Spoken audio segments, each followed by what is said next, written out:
بسم اللہ الرحمن الرحیم۔ اگر مسوروں سے خون نکل کر حلق میں داخل ہو جائے تو اس کی دو صورتیں ہیں۔ اگر تھوک خون کے برابر ہے یا زیادہ ہے اور حلق میں خون کا ذائقہ محسوس ہو جائے تو روزہ فاسد ہو جائے گا، اور اگر خون کم ہو تو فاسد نہ ہوگا۔ اگر زبان سے لفافے کی گھونٹ کو چاٹ کر تھوک دیا اور پھر اس کے بعد تھوک نکل جائے تو روزہ فاسد نہ ہوگا، اور اگر تھوکے بغیر نکلتا ہے تو روزہ فاسد ہو جائے گا۔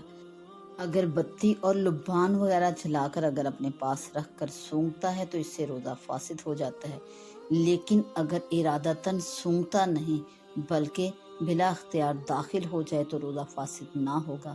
لہٰذا جمعہ کے روز مساجد میں رمضان کے موقع پر اگر بتی جلانا وغیرہ سے پرہیز کرنا چاہیے۔ روزہ کی حالت میں حقہ اور بیڑی پینے سے روزہ فاسد